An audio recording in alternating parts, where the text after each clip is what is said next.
You know what hurts more than betrayal? Being erased. Imagine building someone's entire empire with your own hands, then watching them kiss someone else on live TV while the world cheers. That was my life. 10 years of marriage. 10 years of being invisible. Until the day I decided to stop hiding. This is how I went from the ghost behind a billion-dollar CEO to the man who brought her entire world crashing down. Let me take you back to where this all started.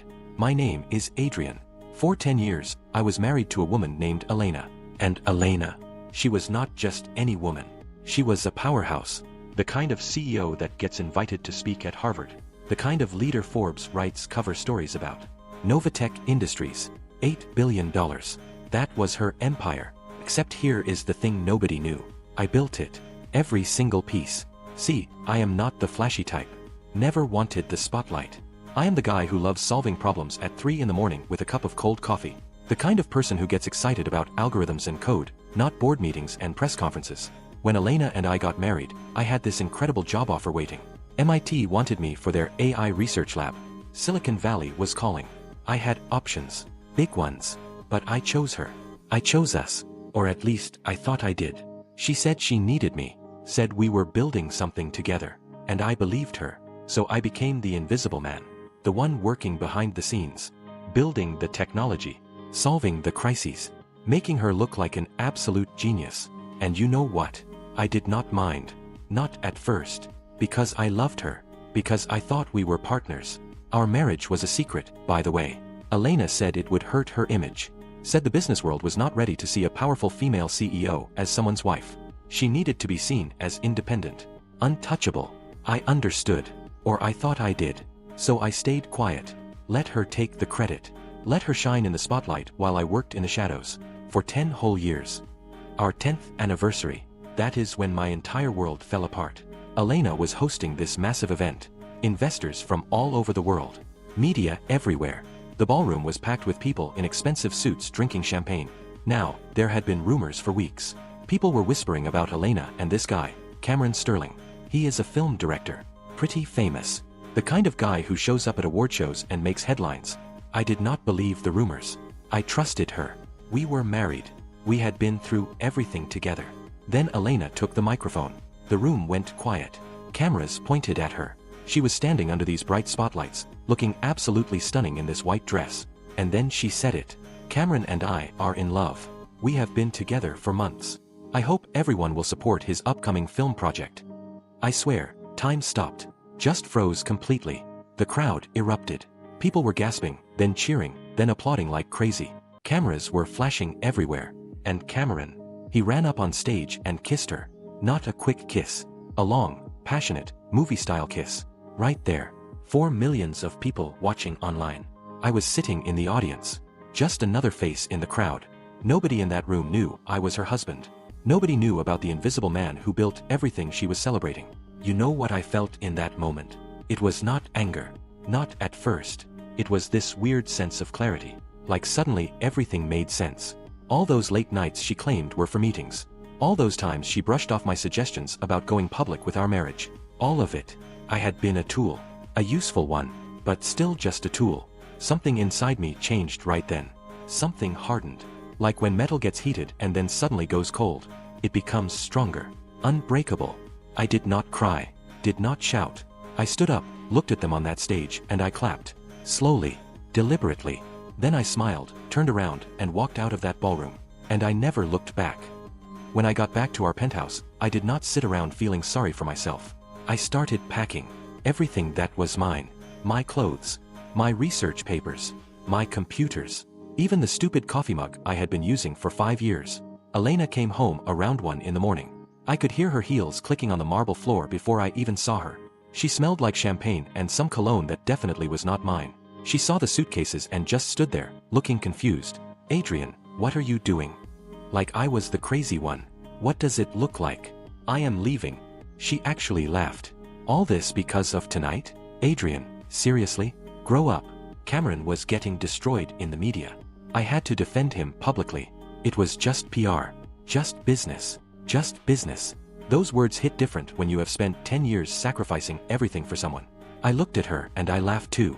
Not because it was funny, because it was so absurd. You are right, I said. You helped him. So now I am going to help myself. I am moving out so you two can be happy together. Sound good? Her face changed then. She was not used to me standing up to her. That is when she pulled out the credit card. This black card with $50 million on it. Like she was buying off a business partner. Consider it compensation, she said. Compensation. Like I was an employee she was firing. I took that card. Looked at it for a second. Then I bent it in half. The crack was so loud in that quiet apartment. Elena, there is no price tag on 10 years of my life. I threw the broken pieces on the table, grabbed my bags, and headed for the door. What do you want from me? She was shouting now. Actually panicking. I stopped. Did not turn around. Tomorrow morning, 9 a.m. Lawyer's office. Be on time for once. And I left. She did not show up the next morning. Of course she did not. Instead, she sent Victoria. Victoria Chen. This shark of a lawyer. The kind of person who wins cases in her sleep. Victoria handed me these divorce papers. I flipped through them. 50 million. A mansion. Some company shares. Looked generous, right? Wrong. Buried in there was this clause. A non-disclosure agreement. I had to promise never to tell anyone we were married. Ever. If I did, I would owe her $10 million in penalties. She literally wanted to erase me from her history. I looked at Victoria. You know who built the quantum AI system that runs all of NovaTech? She did not answer. You know who saved the company when those Wall Street guys tried to buy us out 5 years ago? Her face went a little pale. You know who created every single breakthrough that made Elena Sinclair look like some kind of business genius? Victoria just stared at me, because those were secrets. Company secrets. Things only Elena and I knew. I tore those divorce papers right down the middle. Let them fall into the trash like confetti. Tell Elena something for me. I will divorce her. Absolutely. But not like this. What belongs to me? I am taking it back. Every single piece. Here is what Elena did not know. I had been preparing for this moment for weeks. About 2 weeks before our anniversary, I noticed things. Little things. Elena spending more time on her phone. Secret meetings with Cameron. Weird conversations that would stop when I walked into the room. I am not stupid. I knew something was coming. So I started my own company. Phoenix Technologies. Just me and 4 guys I trusted from my MIT days. People who actually knew what I was capable of. And here is the kicker. For 3 years, I had been working on this secret project. A next-generation AI system called Helix. This thing was so advanced it made NovaTech's technology look like a calculator compared to a supercomputer. I originally built it for Elena, as a gift, to help NovaTech stay on top for the next decade. But now it was going to be the thing that destroyed her. My team and I locked ourselves in the office. We worked 20-hour days, testing, perfecting, getting ready to launch. Meanwhile, Elena started her campaign to get me back. First, she tried anger. Text messages like, "Stop being childish and come home." When I ignored those, she switched to guilt. "Adrian, I made a mistake. Cameron meant something to me when I was young. But you mean more. Just give me time to sort this out." Sort it out. Like I was some problem she could fix with a meeting and a PowerPoint presentation. I did not reply to a single message. So she started showing up at my office, bringing me food, gifts, things I used to like. One night, she was waiting by her car when we came out. She grabbed my arm. "Adrian, please. We need to talk." "There is nothing to talk about. Listen to me," she said, and she was crying now. Real tears. "Cameron and I, it is not what you think. It was just publicity. For his film. You have to understand." I pulled my arm away. "I understand perfectly, Elena. You used our 10-year marriage as a stepping stone for your boyfriend's career.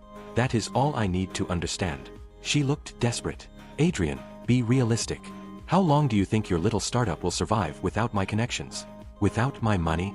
You are nothing without me." There it was. What she really thought. I had always been nothing. Just some guy lucky enough to be married to the great Elena Sinclair. I looked her dead in the eyes. "Very soon, you are going to find out who the real genius was. And it was never you." I got in my car and left her standing there in the parking lot. 3 days later, we held our product launch. Small event. Maybe 50 people. But every single one of them mattered. Top investors. Tech journalists. Industry leaders. I walked onto that stage and my heart was pounding. Not from fear. From excitement. I demonstrated Helix live. Right there. No smoke and mirrors. Just pure technology. The room went absolutely insane. People were jumping out of their seats. Investors were whispering to each other frantically. By the time I finished, I had reporters shouting questions and investors literally lining up to talk to me. Overnight, Phoenix Technologies went from a tiny startup to the hottest company in tech. Our valuation hit $1 billion in 48 hours. Suddenly, I was not the invisible man anymore. I was Adrian Cole, the next big name in artificial intelligence. The guy everyone wanted to work with. And Elena. She was watching her empire start to crumble. NovaTech's stock crashed. $4 billion. Gone. Just like that. The board panicked. Investors were screaming for answers. And all of it landed on Elena. She called me. I could hear the fear in her voice. Adrian. Helix. You built it. Yeah. Silence. Long, heavy silence. Why are you doing this to me? Do you want to destroy NovaTech? Destroy me? Will that make you happy? I am not destroying anything, I said calmly. I am just taking credit for my own work. For the first time in 10 years. Your work. We built NovaTech together. This is betrayal. I almost laughed. Elena, when I watched you kiss another man on international television, when you announced to millions of people that he was your lover while I sat there like a stranger, tell me, who betrayed who first? That was different. That was business. And this is my business. You taught me that business is war. Remember. I hung up. That is when Elena unleashed everything she had. She used her connections to cut off our suppliers. She tried to steal our engineers. She spread rumors that Helix was built from stolen NovaTech technology. Within days, we were under attack from every direction. Investors started pulling out. Suppliers canceled contracts. The media turned cold. My team was freaking out. Boss, what do we do? I stayed calm, because I knew something Elena had forgotten. For 10 years, I had built a network of business relationships. And those people, they were loyal to me, not to her. I set up a meeting with David Park. He was NovaTech's second biggest shareholder and the guy who always wanted Elena's job but never had the ammunition to take it. We met in this quiet private club. I slid a folder across the table. Inside are detailed records of every questionable deal NovaTech made in the last 5 years, plus proof that Elena used company money for Cameron's film projects without board approval. David's eyes lit up like Christmas morning. How did you get all this? Does not matter. What matters is this. Can these documents get you the CEO position? He studied me carefully. What do you want? I want you to call for a vote of no confidence. Remove Elena. Then Phoenix will partner with NovaTech. We will give you exclusive access to Helix. Why should I trust you? I pressed a button. A hologram appeared. The blueprints for Helix version 2. Because Helix will always be 2 steps ahead of everyone else. This is your only shot at staying relevant. David was practically drooling. Deal. 5 days later, NovaTech held an emergency board meeting.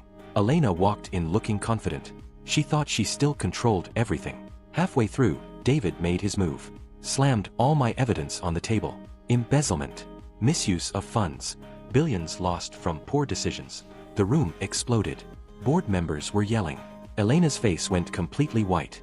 She never expected David to turn on her. And she definitely never expected that I was the one pulling the strings. Just when the board was about to vote her out, the doors burst open. Victoria walked in. But this time, she was not there to help Elena. She was there with documents. Fake documents that Elena had prepared months ago. Victoria showed the board a share transfer agreement. Claimed that Elena had given me 30% of NovaTech months ago. Claimed we had a prenup making NovaTech joint property. The room went silent. Everyone was shocked. Including me. I had never seen these papers before. Then Victoria showed them an authorization form. With my signature. Approving all those investments in Cameron's projects. Suddenly, I remembered. 8 months ago, Elena asked me to sign something. Said it was for investing in some independent filmmaker. I signed it without really reading. That filmmaker was Cameron. She had been setting this trap for almost a year. Victoria's voice cut through the chaos. Elena and Adrian are joint owners of NovaTech. Your attempt to remove her is illegal. We will sue every one of you. David's entire plan collapsed. He slumped in his chair, defeated. Elena stood up slowly. She looked at the camera feed like she could see me watching from my office. And I realized something. She had won. She was not some lovesick fool. She was brilliant. Ruthless. More dangerous than I ever imagined. That whole public announcement with Cameron? It was a test. A trap to see what I would do. To see who on her board would betray her. To see what weapons I had hidden. And I had walked right into it. I went back to Phoenix. My team looked devastated. We lost, boss. What now? I smiled. No. We activate Plan Omega. What's Plan Omega? Elena thinks she knows all my cards. She's wrong. See, Elena was brilliant. But she made one mistake. She thought the fake documents would stop me. She forgot that I had been very, very careful. The next morning, I called the FBI. I showed them 3 years of documentation. Proof that every piece of Helix was built from my personal research. My own patents filed before we got married. My own funding from before our wedding. More importantly, I had evidence that Elena's team tried to hack into Phoenix servers to steal Helix's code. Corporate espionage. A federal crime. Up to 15 years in prison. The FBI moved fast. Within 2 days, they raided NovaTech headquarters. Seized servers. Froze assets. Launched a full investigation. The news exploded everywhere. Tech CEO under federal investigation.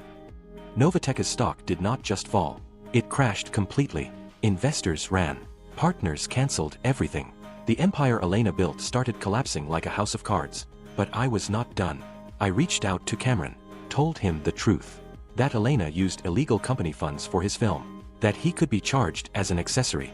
Cameron did exactly what I knew he would. He ran. Publicly announced their relationship was fake. Just a publicity stunt. Threw Elena completely under the bus to save himself. Elena was alone. Abandoned by her board. Investigated by the FBI.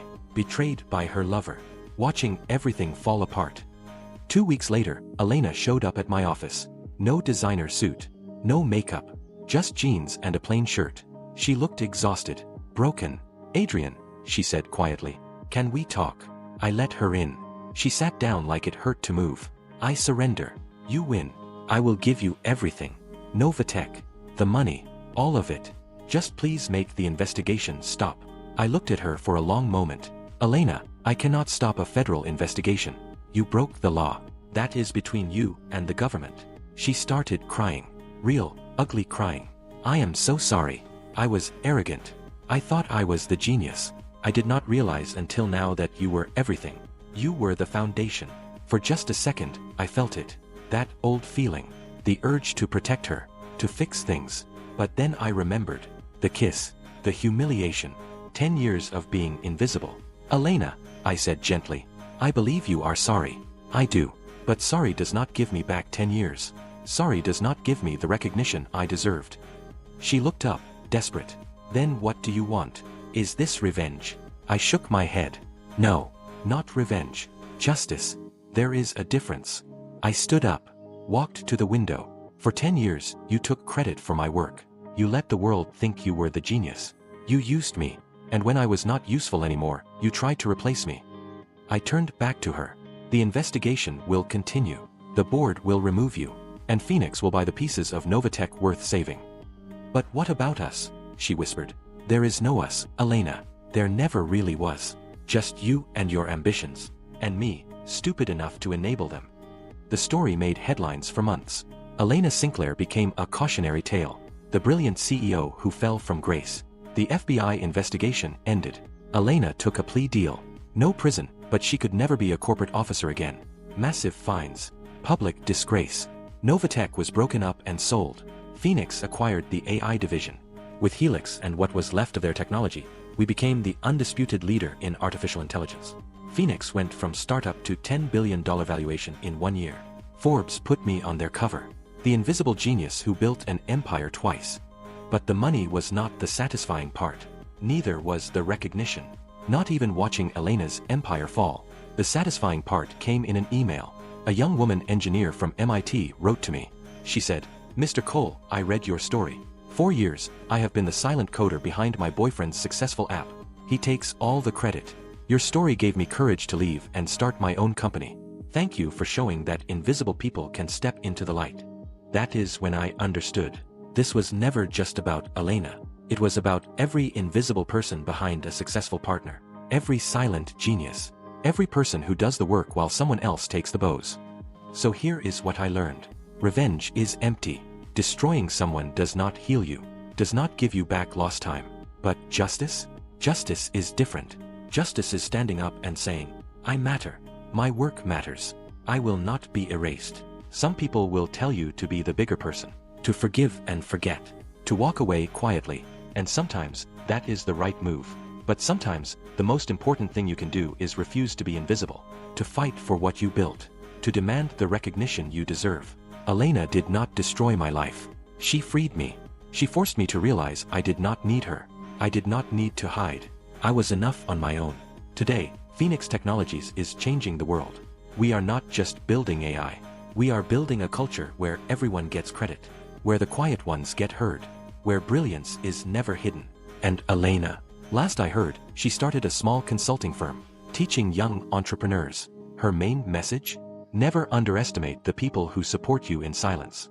Never take credit for work that is not yours. She learned the lesson, just 10 years too late. So remember this. If someone makes you feel invisible, do not shrink.